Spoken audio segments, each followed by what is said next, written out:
आज हम बात करेंगे थॉमस हॉब्स की। क्या? Thomas Hobbes. तो सबसे पहले हम आपको थॉमस हॉब्स के बारे में सामान्य जानकारी देने जा रहे हैं। ध्यान दीजिएगा। थॉमस हॉब्स के बारे में एक विद्वान है शेवाइन। क्या? शेवाइन का कहना है कि वास्तविक रूप में अंग्रेजी भाषा भाषियों ने जितने भी राजनीतिक विचारकों को जन्म दिया है उनमें सबसे महान थॉमस हॉब्स ही है। कौन कह रहे हैं? शेवाइन कह रहे हैं, नोट कीजिएगा। अब थॉमस हॉब्स का जन्म कब हुआ था? 1588 ईस्वी में मेम्सबरी के पास वेस्टपोर्ट में। कहाँ है ये? इंग्लैंड के अंतर्गत है, ध्यान रखेंगे। निधन कब हुआ है? 1679 में। कब? 1679 में, मतलब 91 वर्ष की आयु में इनका निधन हुआ है। अब इसके बाद में चाहे हम किसी भी विचारक विशेष का अध्ययन करें तो सर्वप्रथम मैं आपको प्रत्येक वीडियो में किसी न किसी में बात बताता हूं कि उस विचारक विशेष के समय विशेष की परिस्थितियों को अवश्य ध्यान में रखना चाहिए। क्यों? क्योंकि कोई भी जो विचारक विशेष होता है वह अपने समय की घटनाओं से किसी न किसी रूप में प्रभावित अवश्य होता है। तो थॉमस हॉब्स भी अपने समय की परिस्थितियों से प्रभावित हुए ही थे। ध्यान दें।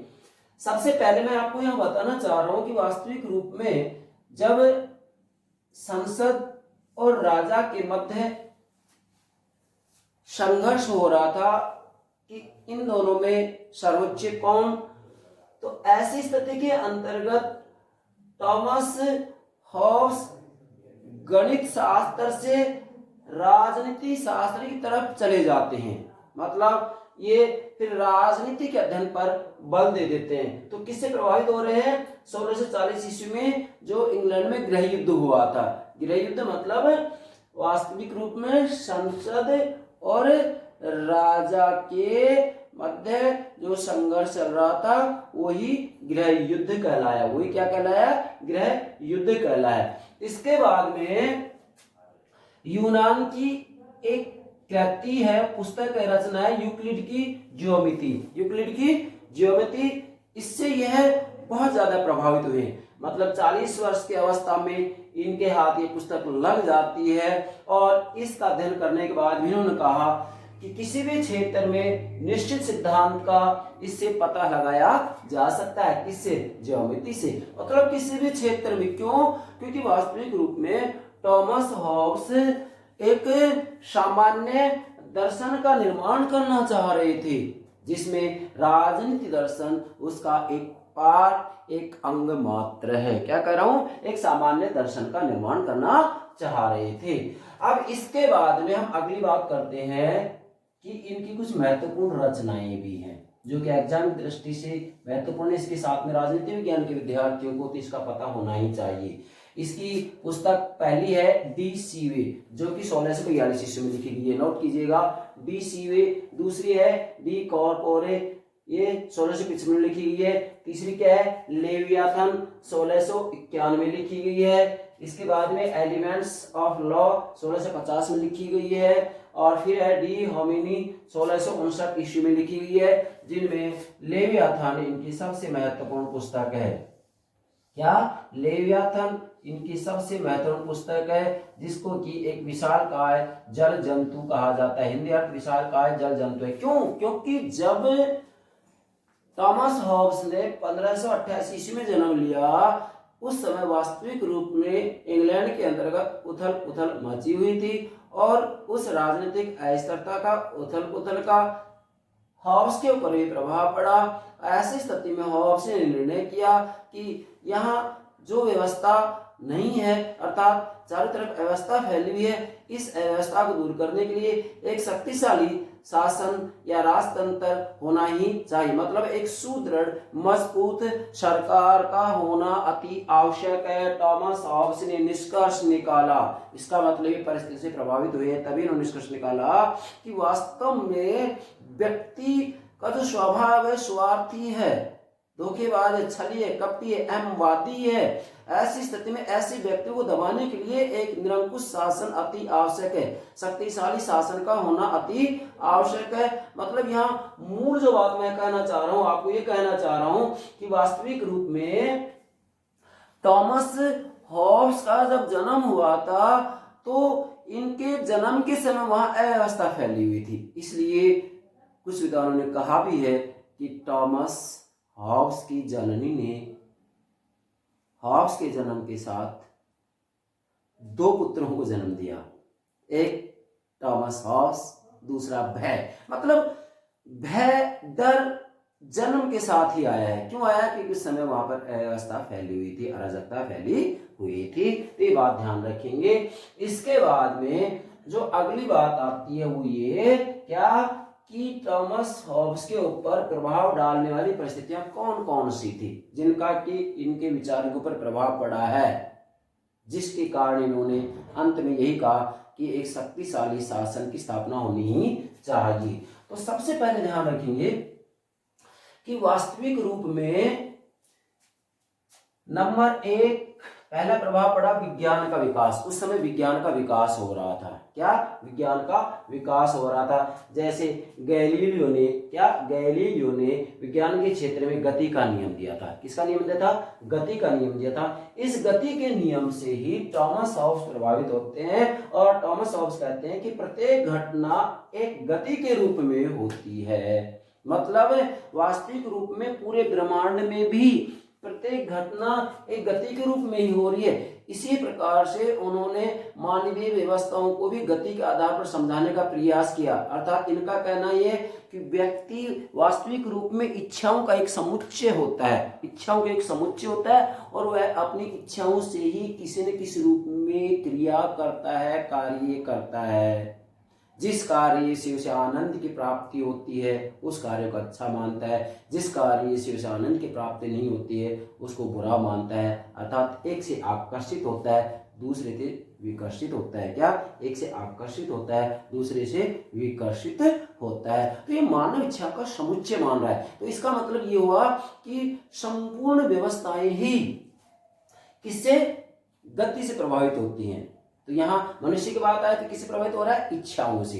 मतलब वह क्या कार्य करेगा, क्या कार्य नहीं करेगा, इस सब का निर्धारण उसकी इच्छा करती है। इसलिए क्या करें हमसे कि प्रत्येक घटना एक गति के रूप में होती है। तो भाई ये किस प्रभावित हुए हैं? गैलीलियो के गति के नियम से। क्लियर? तो सबसे पहला प्रभाव किसका है? विज्ञान का। उस समय विकास हो रहा था तो उसका प्रभाव उसके ऊपर पड़ा। दूसरा क्या है? इंग्लैंड का गृह युद्ध है। हमने आपको पहले बता दिया है कि 1640 ईस्वी में संसद और राजा के मध्य जो संघर्ष चल रहा था वही गृह युद्ध था। इसका प्रभाव भी थॉमस हॉब्स पे पड़ा है। क्यों? क्योंकि ऐसी स्थिति के अंतर्गत ही हॉब्स ने यह निर्णय किया था कि एक शक्तिशाली शासन का होना अति आवश्यक है। क्यों? क्योंकि मनुष्यों ने अपने आप को साध्य मान लिया है और पूरे संसार को साधन मान लिया है। इसलिए इन व्यक्तियों की बुरी प्रवृत्तियों को दबाने के लिए एक शक्तिशाली शासक अति आवश्यक है। इसका प्रभाव पड़ा है। ठीक है? और भाई तीसरा क्या है? हॉब्स ने वास्तविक रूप में विभिन्न देशों की यात्राएं की और विभिन्न विद्वानों के संपर्क में आए थे। अर्थात यात्राएं और संपर्क, इसका भी हॉब्स के ऊपर प्रभाव पड़ा है। कैसे? जैसे गणित और ज्योमेट्री के क्षेत्र में विभिन्न प्रकार की खोजों से ये परिचित हुए और इनका प्रभाव थॉमस हॉब्स के विचारों के ऊपर पड़ा है। तो ये बात आपको ध्यान में रखनी है। तो तीन तत्व से प्रभावित हुए हैं: विज्ञान का विकास, इंग्लैंड का गृह युद्ध और यात्राएं और संपर्क से ये प्रभावित हुए। अब इन सब बातों से प्रभावित होकर के ही थॉमस हॉब्स वास्तविक रूप में राजनीति शास्त्र के अंतर्गत राजनीति का विज्ञान बनाना चाह रहे थे, या राजनीति को एक विज्ञान बनाना चाह रहे थे। ये बात आपको ध्यान में रखनी। अब मूल जो बात मैं इस वीडियो में बताना चाह रहा हूँ, ये हॉब्स की हमारी पहली वीडियो है, तो इसमें मूल बात जो मैं बताऊंगा वो बताऊंगा थॉमस हॉब्स की अध्ययन पद्धति। ये है मूल बात हमारी, ठीक है। ये तो सामान्य परिचय हो गया।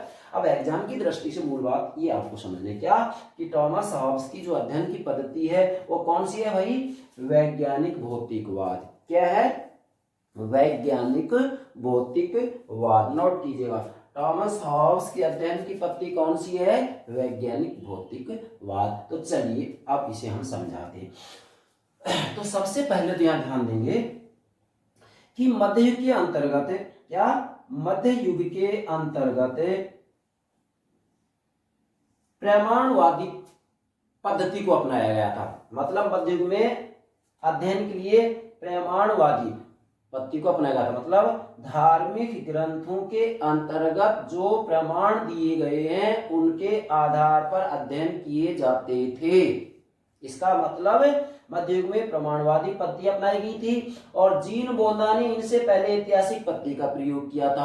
अब यहाँ थॉमस हॉब्स इन दोनों को ही अस्वीकार कर रहे हैं, ना तो प्रमाणवादी पद्धति को अपना रहे मध्य युग की और ना ही ऐतिहासिक पद्धति को अपना रहे। इनका कहना है कि ऐतिहासिक पद्धति के आधार पर जो मूल्य तथ्य एकत्रित किए जाते हैं उनका कोई महत्व नहीं होता है। और रही बात प्रमाणवादी पद्धति की, इनका कहना है कि वास्तविक रूप में विश्वास के आधार पर किसी भी बात के सत्य का पता नहीं लगाया जा सकता। इसलिए थॉमस हॉब्स ने मध्य युग और जीन बोना की पद्धति का खंडन किया, इनको स्वीकार नहीं किया और इन्होंने इन दोनों से अलग हटते हुए अपनी पद्धति दी है जिसको नाम क्या दिया है? वैज्ञानिक भौतिकवाद। इसका मतलब यह है कि इन दोनों का खंडन कर रहे हैं और फिर ये थॉमस हॉब्स पूर्णतः इन दोनों से अलग हटते हुए पूर्णतः तार्किक और बुद्धिवादी दृष्टिकोण को रखते हुए, क्या पूर्णतः तार्किक और बुद्धिवादी दृष्टिकोण सामने रखते हुए अपनी पद्धति दे रहे हैं जिसको कहते हैं वैज्ञानिक भौतिकवाद। क्या कहते हैं? वैज्ञानिक भौतिकवाद। अब इसमें दो शब्द है भाई, वैज्ञानिक भौतिकवाद। इन दोनों को समझे। क्या वैज्ञानिक, ये वैज्ञानिक हुआ। तो वैज्ञानिक का तात्पर्य क्या है? थॉमस हॉब्स का कहना है कि वास्तविक रूप में यहाँ कार्य और कारण, क्या कार्य और कारण के संबंध का पता लगाना चाहिए। मैं संक्षिप्त में बता रहा हूं, कार्य कारण संबंध का पता लगाना चाहिए। इसमें वैज्ञानिक इस शब्दावली का तात्पर्य बता रहे हैं। तो इसका मतलब यह है कि या तो ज्ञात कारणों से, क्या ज्ञात कारणों से घटनाओं के प्रभाव का पता लगाएं या ज्ञात प्रभावों से कारणों का पता लगाना चाहिए। यही है कार्य कारण संबंध। तो ये तो वैज्ञानिक शब्द का अर्थ हुआ, क्या कार्य कारण संबंध। अब दूसरा शब्द है इसमें भौतिकवाद। ध्यान दें, इसको समझना बेहद जरूरी है। भौतिकवाद, भौतिकवाद इसका मतलब क्या है कि धार्मिक अंधविश्वासों, क्या धार्मिक अंधविश्वासों, नैतिकता और ईश्वर में विश्वास, इन सबसे पृथक वास्तविकता वस्तु जगत है। मतलब यहाँ भौतिकवाद का तात्पर्य यह है कि सृष्टि का जो मूल तत्व है, क्या कह रहा हूं आपको, सृष्टि का जो मूल तत्व है वह भौतिकता है, पदार्थ है। थॉमस हॉब्स कह रहे हैं कि सृष्टि का जो मूल तत्व है वो क्या है? भौतिकता है, पदार्थ है, वस्तु जगत है, वस्तु जगत है। इनका कहने का तात्पर्य हुआ कि धार्मिक अंधविश्वासों, नैतिकता और ईश्वर में विश्वास, इन सबसे पृथक, मतलब इनमें विश्वास ना करते हुए इन सबसे पृथक वास्तविकता क्या है? वस्तु जगत है, पदार्थ है, भौतिकता है, जड़ पदार्थ है। चेतना की तरफ इनका ध्यान नहीं जा रहा है, केवल वस्तु जगत, भौतिकता या पदार्थ की ये बातें कर रहे हैं। मतलब मूल बात यहाँ हम ये कहेंगे कि वैज्ञानिक भौतिकवाद, इसका तात्पर्य ये है कि कार्य कारण संबंध का पता लगाया जाए, किसमें, वस्तु जगत में, भौतिकता में, पदार्थ में। यहाँ मैं आपको कहना चाहूंगा कि थॉमस हॉब्स की जो वैज्ञानिक भौतिकवाद की पद्धति है, इसका प्रभाव आगे चल करके कार्ल मार्क्स के ऊपर भी पड़ा है। क्या कह रहा हूं मैं, कार्ल मार्क्स के ऊपर भी पड़ा है। इसी के साथ में उपयोगितावादियों पर भी इसका प्रभाव पड़ा है। इसका थॉमस हॉब्स की वैज्ञानिक भौतिकवाद की पद्धति का प्रभाव पड़ा है।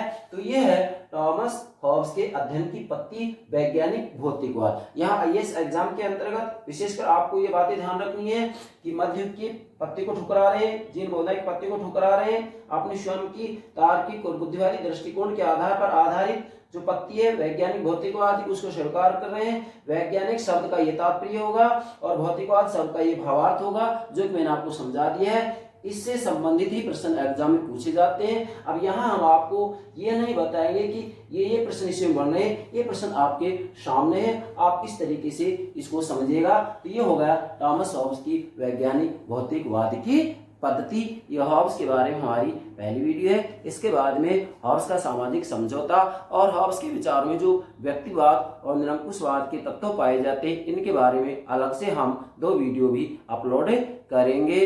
तो ये विशेषकर आपको ध्यान में रखना है क्या, कि थॉमस हॉब्स की अध्ययन की पद्धति कौन सी है। प्लीज हमारे चैनल को सब्सक्राइब कीजिएगा और इसी के साथ में हमारी वीडियो को लाइक शेयर कीजिएगा। Thank you very much.